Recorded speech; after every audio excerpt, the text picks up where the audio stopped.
ابھی جو آپ نے ایک پوائنٹ بولا کہ بھائی کھجور کا باغ واپس کر دیا گیا، اب یہاں دیانتداری آپ دیکھ لیں،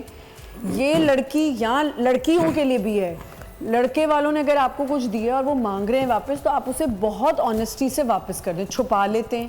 اسی طرح لڑکی کی چیزیں بھی چھپا لیتے ہیں، تو یہ دیانتداری میں غیر دیانتداری میں آ گیا کہ بالکل ایسا ہی ہے کہ اگر آپ نے جو چیزیں واپس کرنی ہیں تو واپس، اور اچھا صرف نہ واپس کرنے کے علاوہ اگر واپس بھی کریں تو وہ اس کو اتنا خراب کر کے دیتے ہیں، توڑ کے خراب کر کے کہ وہ کسی کے استعمال میں نہ رہے۔ اسی طرح سے اکثر ہم نے دیکھا ہے کہ جب رشتہ دیکھنے کے لیے جاتے ہیں جی تو وہ آپ عیب نہ لڑکی کے عیب بتائے جاتے ہیں نہ لڑکے کے، یہ اور آنیسٹی جو نہیں رشتہ ہے۔ کروا رہے ہیں ان کے لیے بھی بہت بڑی ذمہ داری ہے کہ وہ آنیسٹی سے بتائیں نہیں، کہ کیا ہے، وہ یہ چاہتی ہیں کہ بس رشتہ ہو جائے اور ہماری رقم مل جائے۔ جی، تو یہ اس طرح سے، اور پھر اس کے نتیجے کیا ہوتے ہیں کہ جب آپ کسی کے گھر گئے، آپ نے بتایا کہ بھئی نہیں اس کی پہلے شادی نہیں، اور اکثر کیا ہوتا ہے کسی کا چہرہ بالکل کالا کر دیا جائے یہاں پر،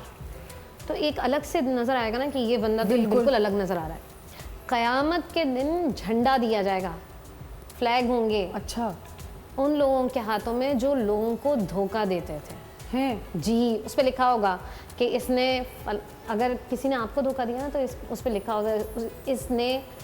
اس شخص نے آمنہ کو دھوکہ دیا ہے۔ میری تو بہت بڑی لمبی لسٹ ہوگی، اب آپ سوچیں اتنے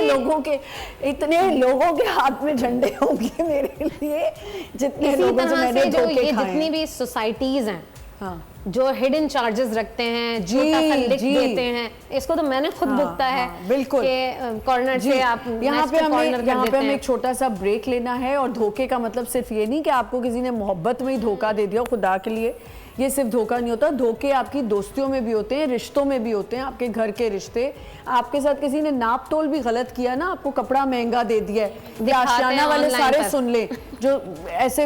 ناپ والے کو پیچھے کر دیتے ہیں کہ اتنا کپڑا کم دے دیتے ہیں، وہ بھی دیانتدار نہیں ہے۔